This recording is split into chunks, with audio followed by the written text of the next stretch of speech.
Científicos policiales en trajes protectores afuera de una casa o en alguna remota área boscosa sellada son una visión muy común. Un cuerpo ha sido hallado y es la lúgubre labor de alguien identificarlo y revisar la escena. Incluso con la tecnología moderna no siempre es fácil. En el pasado la identificación era mucho más difícil y a menudo imposible, especialmente cuando algunos asesinos se esforzaban mucho para despistar a las autoridades.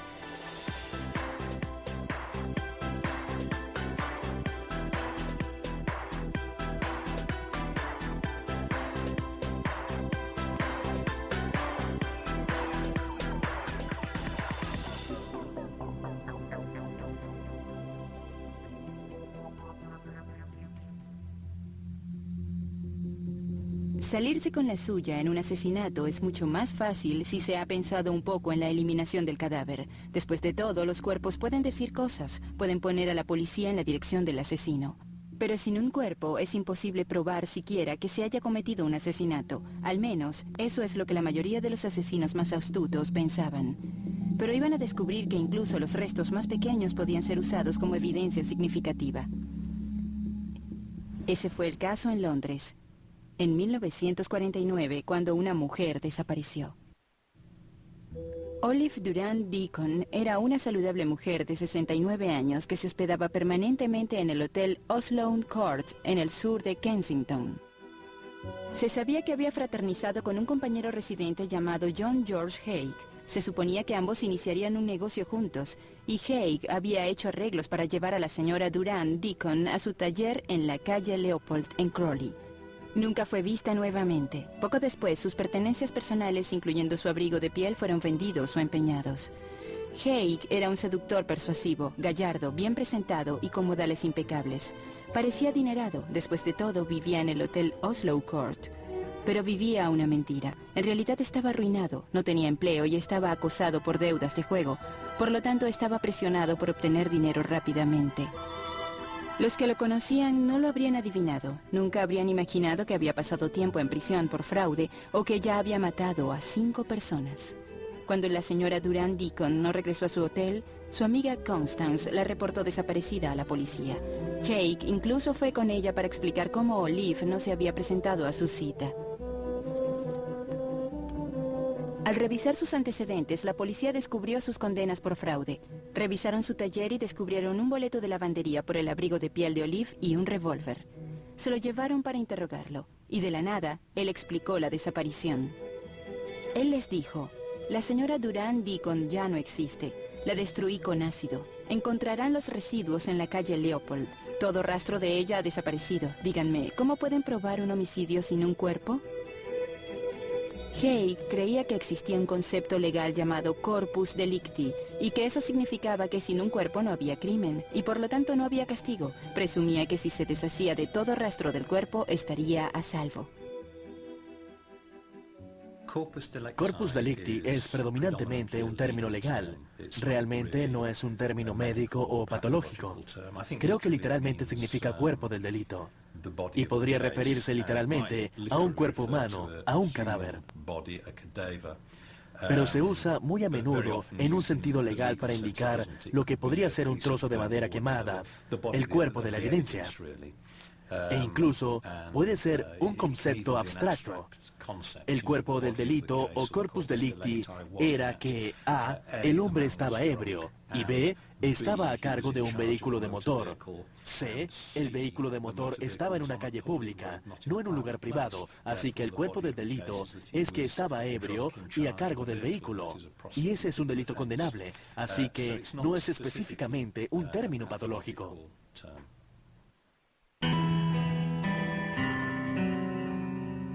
Pero creyendo que corpus delicti significaba que sin un cuerpo estaba a salvo de una acusación, Haigh siguió contándoles a los asombrados oficiales de policía su terrible historia. Cómo había atraído a la señora Durand Deacon a su local en Crawley, cómo le había disparado atrás de la cabeza y luego había colocado el cuerpo en un barril de 170 litros lleno de ácido sulfúrico. Luego regresó para ver cómo marchaba la reacción. Luego vendió sus propiedades, incluyendo un abrigo de piel y joyería. Había hecho todo eso y luego había regresado al Oslow Court a tiempo para una última copa. Era casi demasiado fantástico para creerlo, pero la policía estaba segura de que no se trataba de los delirios de un loco. Cuando lo investigaron, descubrieron que tenía varias condenas previas por fraude, estafa, ese tipo de delitos. También había rentado un local en Crowley conocido como la Horsley Engineering Company, donde se suponía que haría trabajos experimentales no especificados. Y allí tenía esos grandes tanques de ácido sulfúrico. Allí también encontraron el boleto de la lavandería por un abrigo que pertenecía a la víctima. En este punto, el profesor Keith Simpson, el eminente patólogo del Ministerio de Interior, fue atraído. Visitó la escena del crimen y de inmediato se topó con los residuos a los que se había referido Haig. Entre los escombros, su ojo experto descubrió una pequeña piedra de apariencia irregular. De hecho, era un cálculo biliar. Ordenó que recogiesen los residuos y los llevasen al laboratorio para analizarlos. Hubo algunos hallazgos interesantes: dentaduras plásticas superiores e inferiores, 3 cálculos biliares más, pequeños fragmentos de hueso y el asa de una bolsa plástica.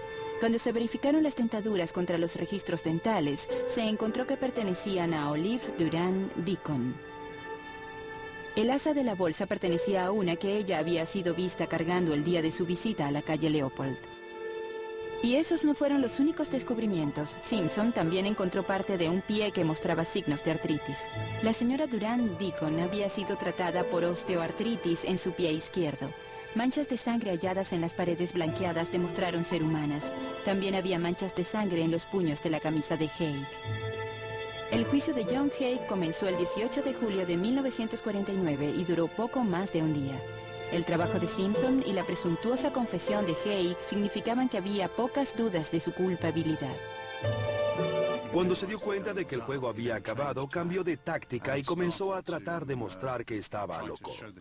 Dijo que él necesitaba beber la sangre de las personas y que tenía que matarlas. Se introdujo un alegato de locura, pero el jurado no quedó convencido. Les tomó poco más de 15 minutos hallarlo culpable de homicidio. Se supo que esta no era la primera vez que Haig había matado o usado su baño ácido. Algunos años antes, la familia McShawn y una pareja apellidada Henderson también habían encontrado su fin del mismo modo. En esa ocasión, Haig había tenido más suerte, más cuidado y menos vanidad. No les había dicho arrogantemente a los detectives sobre el tanque de ácido creyendo que estaba a salvo. Para el momento en que Keith Simpson la hubiese encontrado, la evidencia restante probablemente se habría desintegrado también. La evidencia de Keith Simpson había ayudado a condenar a un asesino de sangre fría cuyo único motivo era el dinero. Haig fue colgado en la prisión de Wandsworth el 10 de agosto de 1949.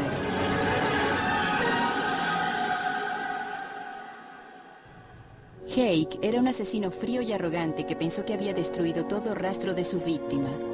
Creyó que sin un cuerpo la policía solo podía especular sobre lo que había ocurrido, pero solo tuvo éxito en probar que incluso las evidencias más pequeñas pueden ser suficientes para atrapar a un asesino.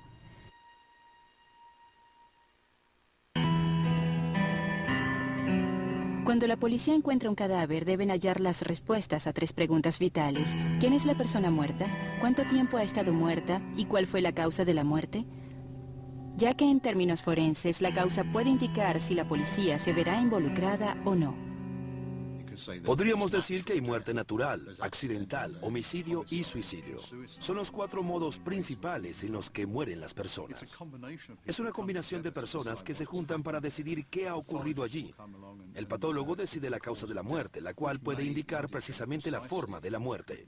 Sin embargo, no siempre es claro. El solo saber cómo murió una persona puede no dejar claro si fue un suicidio o si fue homicidio. Y es entonces cuando debe hacerse una investigación completa para armar todas las piezas de la evidencia y decidir al final qué categoría de muerte es.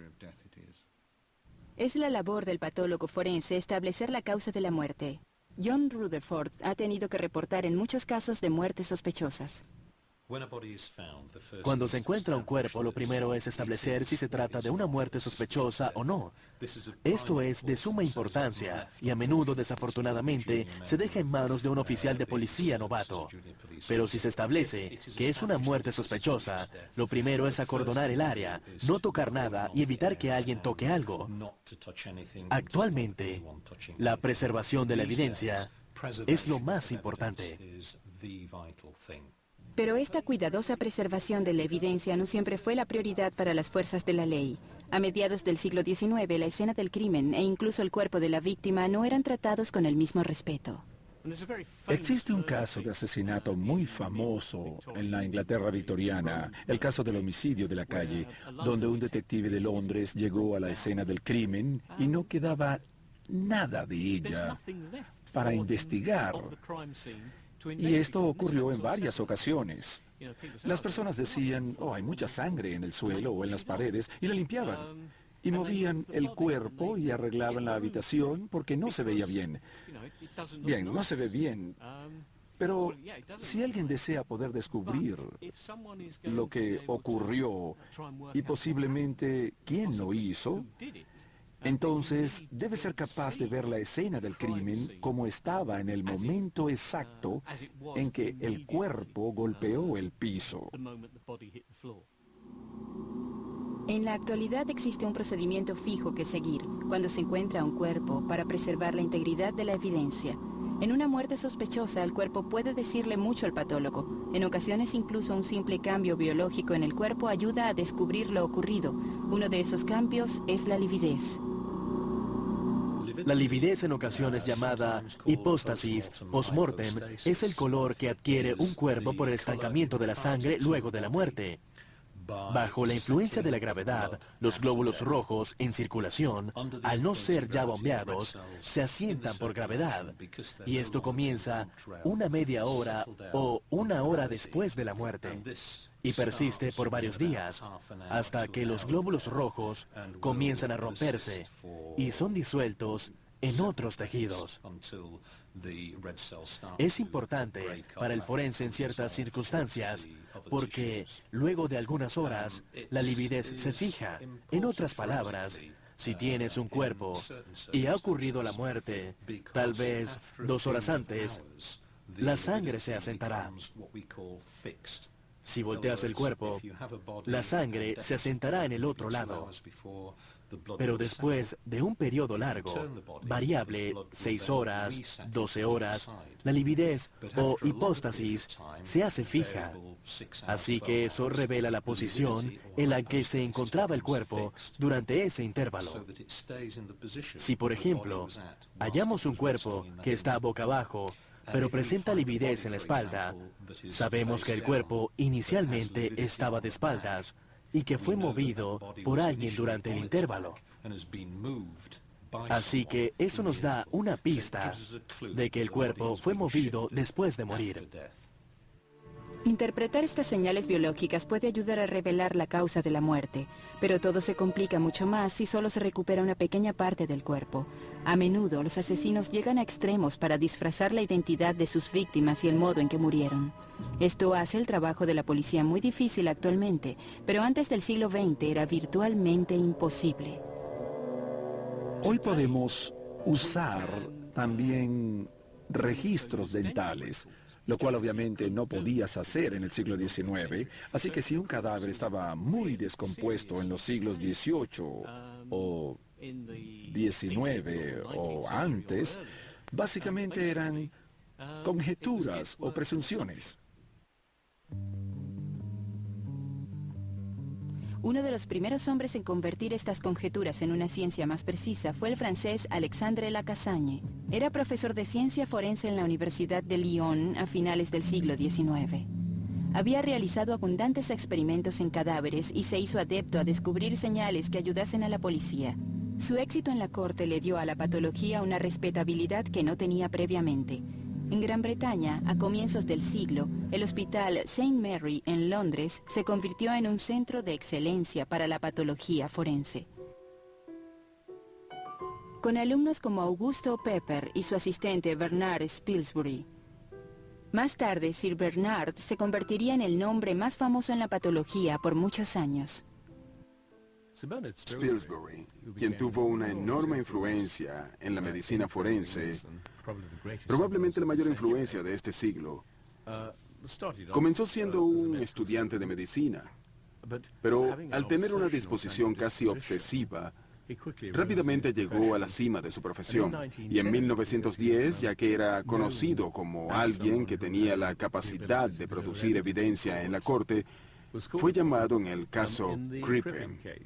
El caso Crippen fue famoso no solo a causa del veneno que se usó para cometer el homicidio, sino porque el resultado del juicio dependía de la identificación forense del cuerpo. A comienzos de 1910, restos humanos fueron encontrados en el sótano del hogar londinense del Dr. Crippen. El buen doctor no estaba presente para presenciar el descubrimiento. Había salido del país hacia Canadá a bordo de un barco con su amante Ethel Lenneff. Su esposa Cora era una intérprete musical conocida con el nombre artístico Belle Elmore. Algunos amigos suyos del teatro ya la habían reportado desaparecida a la policía, pero Crippen les había dicho que estaba en Estados Unidos con su amante. El inspector Dew de Scotland Yard comenzó a sospechar, especialmente después de la repentina partida de Crippen. Obtuvo una orden para revisar el departamento de Crippen y en el sótano encontró un área de tierra que había sido perturbada recientemente. Enterrados en una tumba poco profunda estaban los miembros cortados del cuerpo de una mujer. Crippen fue interceptado en el barco rumbo a Canadá junto con Ethel, quien estaba disfrazada como un chico. El inspector Dew los arrestó a su regreso. Crippen negó completamente cualquier conocimiento de los restos en el sótano, asegurando que no eran los de su esposa y que debieron ser puestos allí por otra persona. Por lo tanto, la identificación de estos restos era crucial. ¿Podría probarse que estos pequeños trozos de carne eran todo lo que quedaba de Cora Crippen? Si no podían probarlo, su esposo podría quedar impune del homicidio. Una marca distintiva que poseía Cora era la cicatriz de una operación estomacal.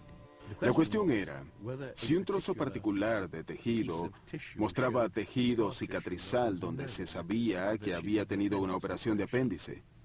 Spilsbury dijo que definitivamente lo era. El doctor llamado por la defensa, Turnbull, dijo que no, que era solo un pliegue en la piel, de los que se ven muy a menudo. Turnbull era un doctor muy respetado. Aunque Spilsbury había realizado unas 30 autopsias, Turnbull había realizado 1000 o más. Pero Turnbull era un testigo débil y la fiscalía logró hacer picadillo a Turnbull. De hecho, en la corte, Spilsbury, con su total frialdad y precisión, simplemente barrió el piso con Turnbull y definitivamente selló la condena de muerte de Crippen. Tendemos a olvidar la influencia que tienen los individuos al pararse en el lugar de los testigos. Y si se colocan allí derechos y hablan con confianza y enfatizan que son los expertos, entonces los jurados les creerán.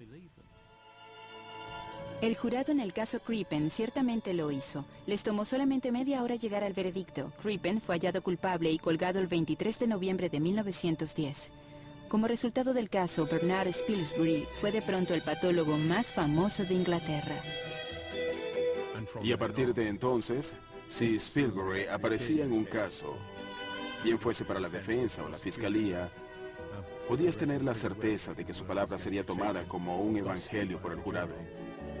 Creo que Bernard Spilsbury realmente se convirtió en una celebridad como testigo médico a comienzos del siglo XX. Y su reputación se estableció aún más firmemente en una serie de casos de asesinatos de alto perfil en los años siguientes, incluyendo el caso que luego aseguraría fue el más interesante de su carrera, el homicidio del chalet Cromwells. En 1924, el principal patólogo de Inglaterra, Bernard Spilsbury, enfrentó su caso más retador hasta la fecha, uno que llevaría a la patología forense hacia terrenos previamente inexplorados. El domingo 4 de mayo de 1924, Spilsbury fue llamado por la policía local a un chalet en Eastbourne, en la costa sur de Inglaterra. Fueron a una casa llamada Casa de los Oficiales, un chalet en un lugar aislado llamado The Cromwells.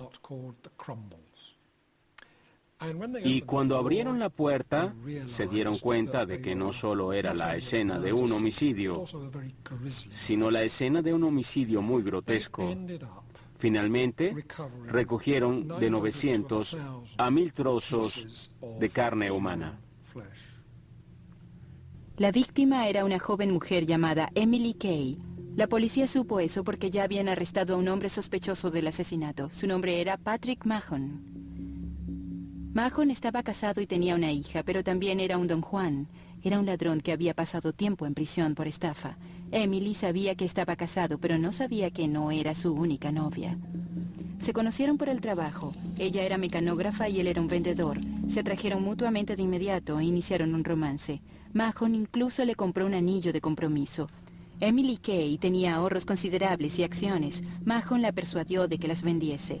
Entonces Emily anunció que estaba embarazada. Mahon estaba en un aprieto. Después de decir que ella literalmente debía desaparecer, la llevó al chalet que había rentado en Eastbourne, la mató de un golpe en la cabeza y procedió a cortar su cuerpo. Mahon debía agradecerle a su esposa Jessie por poner a la policía tras él. Había estado casado con Jessie por 14 años, pero Jessie sospechaba que no era tan fiel como debía ser y recibía mensajes sobre que él estaba en la costa sur, en las carreras. Con sospechas, las cuales tal vez tenía razón de tener, pensó en qué podía hacer. Así que comenzó a revisar su ropa, y en su ropa encontró el boleto de un guardarropa. El boleto era por una bolsa en la estación Waterloo. Llevó a una amiga a la estación de Waterloo para averiguar qué había en la bolsa, y creo que trataba de anticipar que podía ser algún tipo de infidelidad marital.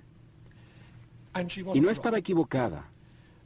Pero lo que encontró en esa bolsa hizo que colocase el boleto del guardarropa de nuevo en su bolsillo y que llamase a la policía. Cuando Patrick Mahon llegó a recoger su bolsa, fue arrestado por el detective jefe inspector Percy Savage. Dentro de la bolsa había prendas de mujer manchadas de sangre y un cuchillo. Estaba muy claro que había violencia involucrada. Patrick Mahon fue arrestado de inmediato. No negó haber cortado el cuerpo de Emily, pero sí negó haberla matado intencionalmente. Dijo que habían comenzado a discutir y que ella se había golpeado la cabeza contra el cubo de carbón y que ese golpe la había matado. En su juicio, Mahon mostró a Emily como una femme fatale que lo había tentado para tener un romance. Cuando él le dijo que eso debía terminar, ella se puso histérica y lo atacó. Fue durante esa lucha que el trágico accidente había tenido lugar. Dependía de Bernard Spilsbury probar que eso no era cierto. Hizo un trabajo magistral, porque su labor era armar todos esos pedazos de carne. Nunca recobró la cabeza, pero armó el resto del cuerpo y sacó algunas conclusiones, incluyendo un hematoma en el hombro derecho que concluyó había sido causado mientras aún estaba viva, lo cual tendía a contradecir el relato de Patrick Mahon del único golpe en la cabeza contra el cubo de carbón.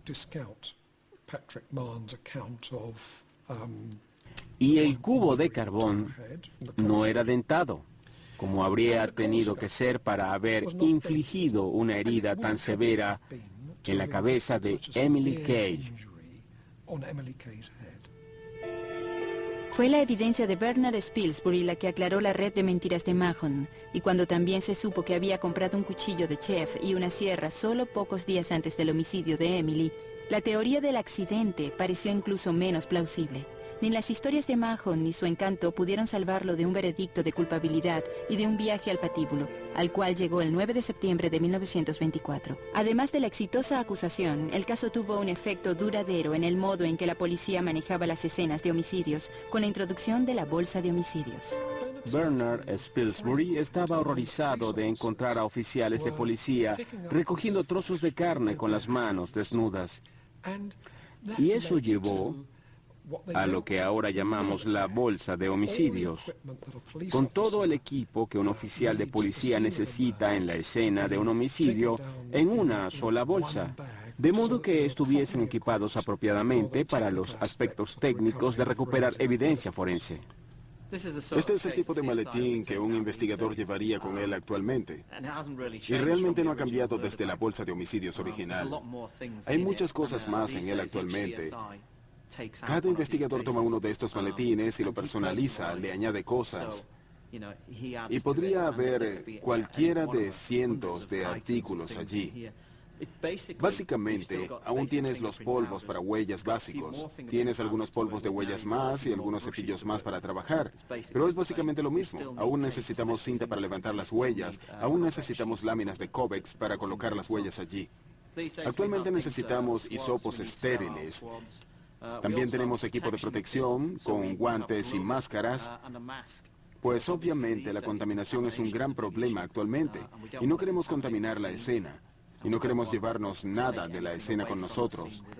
Así que tenemos nuestro equipo de protección allí también. Tenemos algunas otras cosas. Tenemos tarros de muestras. Tenemos varios artículos para empacar. Y si estamos allá afuera trabajando como investigadores para la policía local, hay varios formularios y mucho papeleo que llevar, como reportes de la escena del crimen y esas cosas.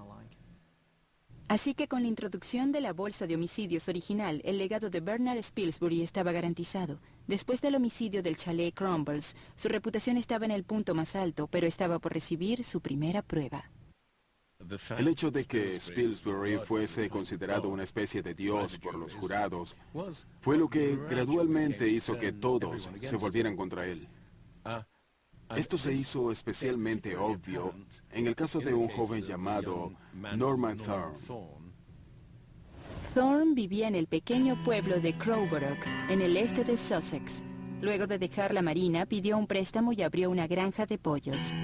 Fue luego de una visita aquí, en diciembre de 1924, que su prometida Elsie Cameron desapareció. Elsie era una mecanógrafa de 23 años de Londres. Veía a Norman como su única oportunidad de casarse y por eso viajaba a la granja cada fin de semana. Desafortunadamente para ella, Norman tenía otras ideas. De hecho, él comenzó a ver a otra joven, una lugareña del área, y él sí vio su oportunidad de tener un matrimonio honrado, irse por la ventana.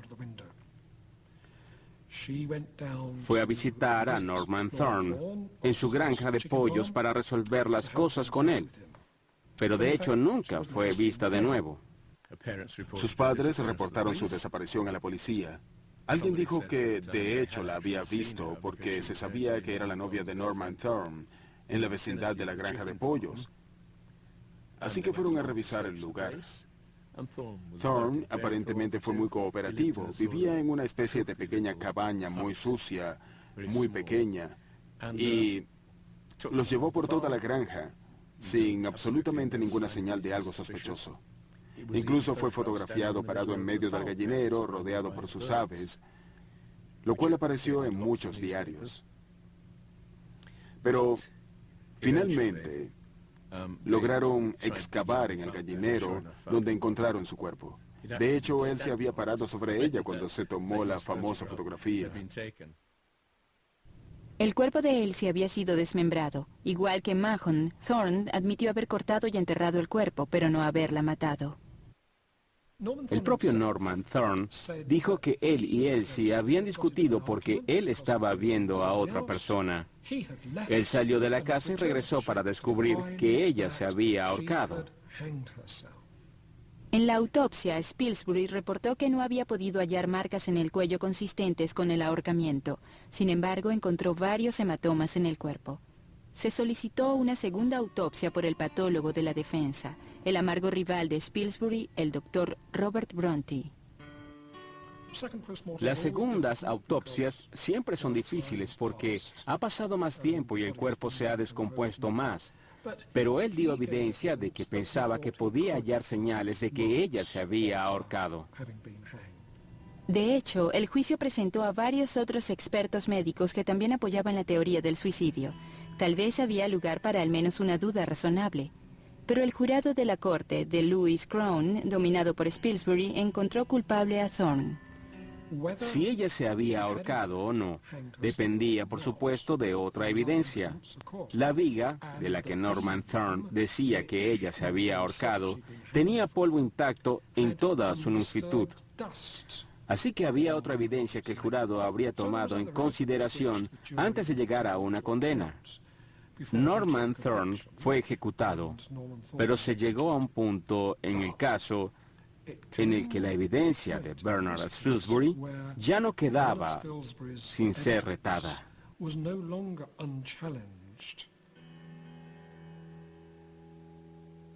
En las primeras décadas del siglo XX, una serie de asesinatos de alto perfil habían sido resueltos exitosamente por la patología forense. Bernard Spilsbury había logrado una especie de estatus de celebridad y el público parecía creer que los patólogos podían resolver cualquier crimen. De hecho, solo podían trabajar con lo que les daban y en ocasiones el cuerpo no tenía todas las respuestas. Tal fue el caso en el misterio del baúl de Brighton en 1934. Era junio de 1934, no mucho después del día del Derby, cuando el encargado del equipaje olvidado de la estación de Brighton creyó sentir un olor muy desagradable saliendo de uno de los baúles en su poder. Había sido dejado allí el día del Derby, cuando había habido mucha gente y muchas personas habían viajado. Cuando fue abierto, se encontraron los restos de una mujer en descomposición. Pero solo se encontró la mitad superior del cuerpo de la mujer en el baúl. Llamaron a Scotland Yard y el jefe investigador Donaldson recibió la tarea de investigar. No solo debía identificar a la mujer, también debía encontrar la otra mitad del cuerpo. Así que se envió un mensaje a todas las otras oficinas de equipaje olvidado de la línea principal. Y al día siguiente, en King's Cross, encontraron 2 piernas. Nuevamente, Bernard Spilsbury tuvo la tarea de unirlo todo y concluyó que las partes del cuerpo en King's Cross y Brighton eran de la misma mujer. Aún tenían el problema de identificarla, así que Scotland Yard envió un equipo a Brighton para tratar de resolver este caso. En el apogeo de la temporada turística de verano, el balneario marino era anfitrión de cientos de visitantes adicionales, oficiales de policía y reporteros que trataban de averiguar qué había ocurrido. Habiendo examinado el cuerpo, Bernard Spilsbury pudo determinar que estaba embarazada. Sin embargo, no era una callejera común. Sus uñas estaban bien arregladas y estaba en buenas condiciones. Había grandes esperanzas de descubrir su identidad. Incluso averiguaron dónde había sido fabricado el baúl. Pero luego de rastrear y eliminar a cientos de mujeres, el rastro de pronto se enfrió. La policía simplemente no pudo averiguar la identidad de la mujer y sin esto no había otras pistas de quién había cometido el crimen. Así que a pesar de todo el frenesí mediático, el misterio del baúl de Brighton siguió siendo eso hasta el día de hoy.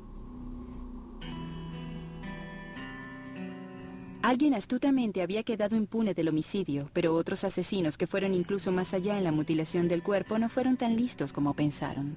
En 1935, un asesino llegó a los extremos para eliminar a sus víctimas, cortando los cuerpos en pequeños pedazos. Los restos humanos fueron encontrados en las riberas del río Lynn, cerca de Dumfries, en Escocia, por alguien que paseaba a su perro. Esparcidas por el área del río había varias partes de cuerpos. No habían sido cortadas con una sierra, sino cuidadosamente diseccionadas con un cuchillo. Varios eminentes patólogos escoceses los examinaron. Los restos fueron llevados al hospital de Edimburgo, a la Enfermería Real. Los científicos forenses, guiados por el Dr. John Glaister, tuvieron la tarea de intentar reconstruir los cuerpos con las partes que rescataron. Lo que sabían era que había 2, y que ambas eran mujeres. El asesino incluso había removido las puntas de los dedos y los dientes para evitar que fuesen reconocidos. Así que los patólogos forenses tenían un trabajo duro en sus manos. Sin embargo, tenían una pista. Partes de los cuerpos habían sido envueltas en diarios y esa edición solo estaba disponible en el área de Lancaster. Mientras tanto, en Lancaster, un médico general local, el Dr. Buck Roxton, les decía a sus vecinos que su esposa y su criada se habían ido de viaje. Buck Roxton fue el nombre que adoptó. Era hindú, era de religión parsi y había venido a este país y se había establecido como médico general. Vivía con una mujer. Estuvieron juntos por muchos años, pero en realidad no estaban casados, a pesar de que muchos pensaban que así era. Ella era una persona muy sociable, un poco coqueta tal vez, y era muy popular en los círculos sociales de Lancaster que frecuentaba el doctor. Él era respetado como doctor, pero no como animal social, y resentía la popularidad de su esposa, particularmente con otros hombres.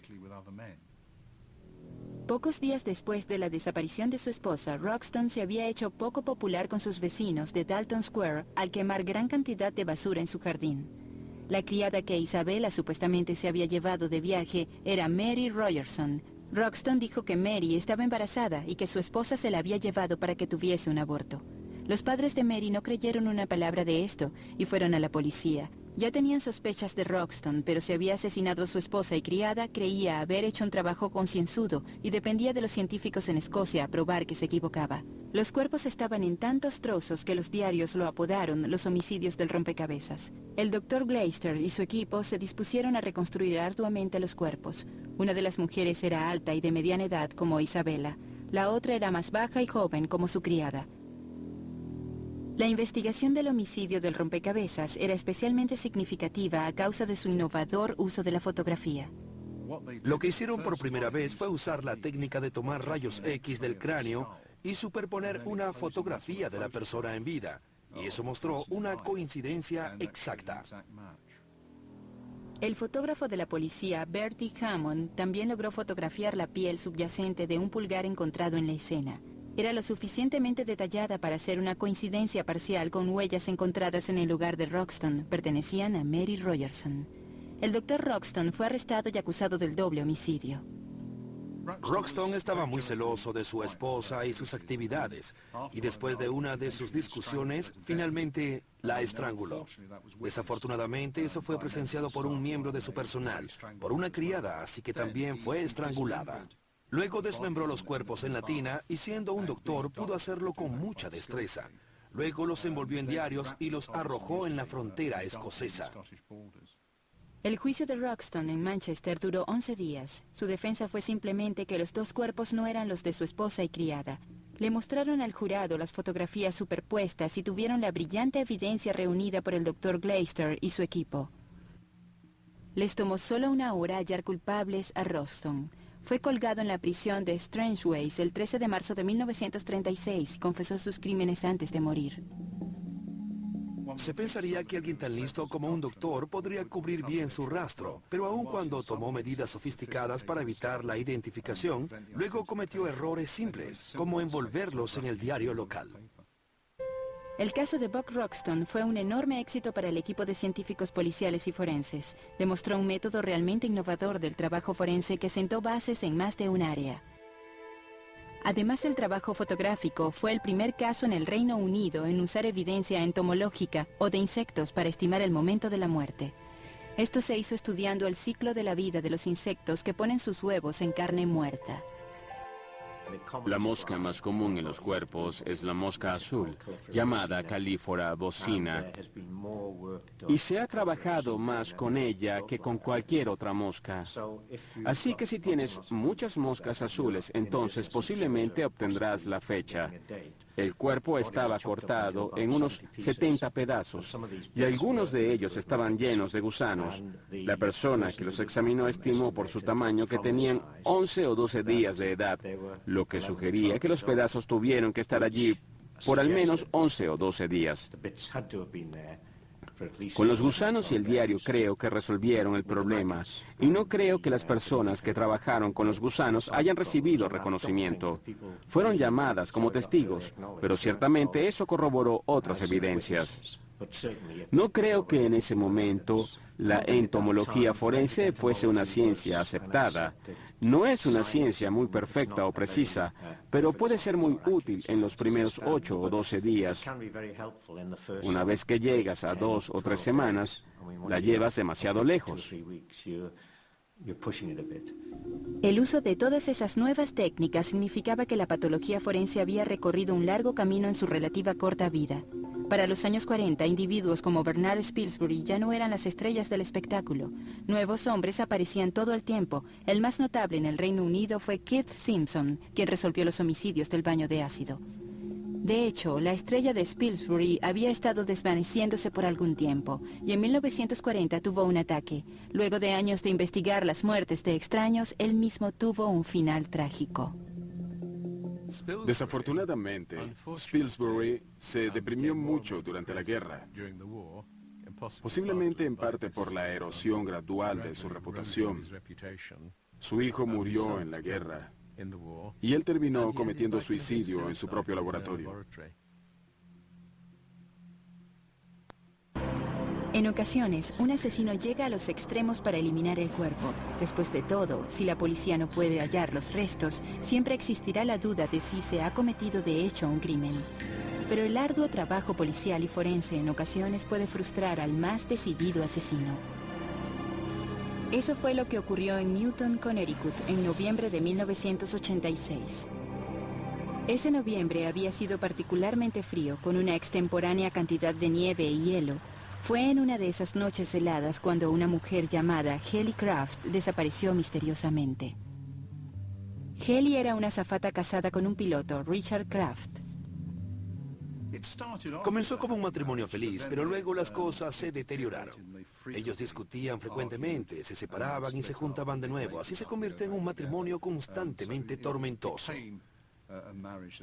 Él era ciertamente un personaje extraño. Entre ambos ganaban mucho dinero en sus empleos, pero él lo gastaba en su obsesión con las armas. Siempre iba a exhibiciones y espectáculos y ese tipo de cosas a comprar armas. Eso llegó a un punto crítico cuando ella finalmente tuvo suficiente e inició los procedimientos de divorcio, a lo cual él se opuso firmemente. Helly había contratado a un detective privado para reunir evidencia contra su esposo, y luego de que ella desapareciera, este hombre fue a la policía con sospechas. Pensaba que el esposo de ella estaba involucrado. La versión de Kraft de los eventos era algo confusa. Contó historias diferentes a varias personas. Dijo que ella se había marchado e inventó una historia que decía que se había ido a Dinamarca donde vivía su madre, pues esta estaba enferma y ella había ido a cuidarla. Sin embargo, en las investigaciones posteriores, uno de los amigos de ella que tenía sospechas encontró el número telefónico de su madre en Dinamarca, la llamó y esta dijo que estaba perfectamente bien y que no esperaba ver a su hija hasta el siguiente abril.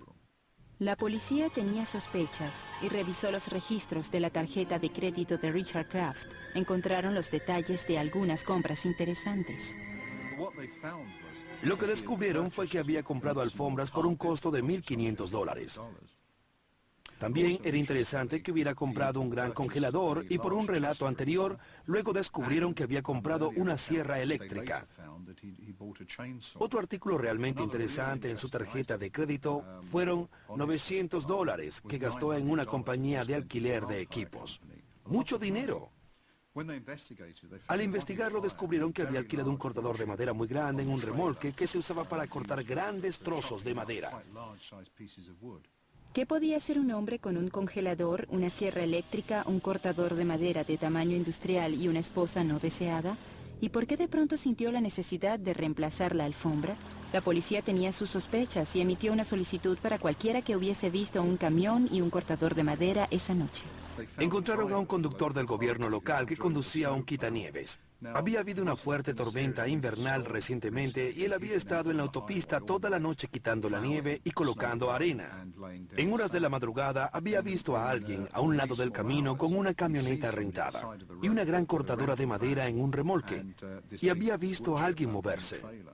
Un par de horas después, cuando regresó a eso de las 5 de la mañana, aún estaba allí, pero parecía haber terminado lo que fuera que estuviera haciendo. La camioneta y la cortadora de madera habían estado aparcadas en las riberas del río Housatonic en un área conocida como Lake Soar. La policía comenzó a revisar el área. Lo primero que encontraron fue el trozo de un sobre con el nombre Helly L. Craft en él. En enero de 1987 se realizó una búsqueda detallada en las riberas del río. Estas estaban cubiertas de nieve y los investigadores tuvieron que revisarlas de rodillas con sus manos. Primero derritieron la nieve, luego tamizaron el suelo. Tuvieron un trabajo muy desagradable porque hacía mucho frío. Incluso hicieron descender el río para intentar hallar más material y comenzaron a encontrar pequeños trozos de tejido humano. Encontraron más de 2,000 cabellos rubios. Hallaron 85 gramos de carne humana en varios lugares. Luego encontraron cosas identificables como trozos de dientes, el hueso maxilar y parte de un pulgar y el dedo de un pie. También muy interesante fue que en el río encontraron la sierra eléctrica. Se había intentado borrar el número de serie, pero este se recobró después. En los dientes de la sierra había restos de tejido humano, pero también, más significativamente, había fibras de alfombra de la casa. Todos los hallazgos fueron enviados a los laboratorios forenses en Connecticut. Allí los detectives tuvieron suerte, pues el laboratorio era dirigido por el Dr. Henry Lee, uno de los principales científicos forenses del mundo. Las pruebas en los huesos y la carne demostraron que eran del mismo tipo sanguíneo de Haley. El cabello era largo y rubio, como el de ella, y los dientes podían verificarse como suyos por sus registros dentales. El Dr. Lee estimó que probablemente habían encontrado una milésima de un cuerpo humano, pero fue suficiente para probar que era Haley Craft. Lo que especulaban mientras construían el caso era que él la había matado de algún modo y luego había puesto el cuerpo en el congelador que compró. Una vez que el cuerpo estuvo congelado, lo cortó en pedazos manejables con la sierra y luego rentó la trituradora, tomó los trozos de cuerpo y los colocó en la trituradora. Creo que su intención claramente era despedazar el cuerpo y esparcirlo en el río, donde nunca fuese hallado.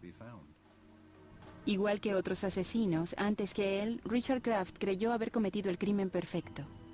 Bien, casi lo fue. Pero ciertamente, en términos forenses, si colocas un cuerpo en una trituradora, dejarás evidencia por todas partes, y la posibilidad de que todo vaya en la dirección que deseas, como se probó en este caso, es realmente muy pequeña. Además, el no tomarse la molestia de llevarse la sierra a otra parte, sino solo arrojarla cerca en el río, ciertamente fue parte de su gran caída. Pero había sido un error aún mayor el dejar el nombre y la dirección de la víctima en la escena. Parecería que colocó el cuerpo en la trituradora con su ropa aún puesta y en su bolsillo había una carta dirigida a ella. Una de las primeras cosas que halló la policía fue el fragmento de un sobre dirigido a la fallecida. El Dr. Henry Lee brindó testimonio y bajo el peso de la evidencia forense, el veredicto de culpabilidad parecía ser una conclusión obligada. Sin embargo, un jurado se empeñó en su inocencia y se declaró nulo al juicio. Más de un año después tuvo lugar un segundo juicio. Esta vez, el jurado declaró unánimemente culpable a Richard Craft. Recibió una sentencia de 99 años.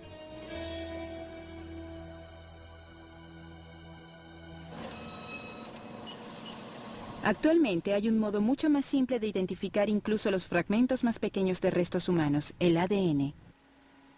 El ADN ha demostrado ser milagroso como medio de identificar víctimas. Crímenes que se creían literalmente muertos y enterrados de pronto ofrecen nuevas pistas.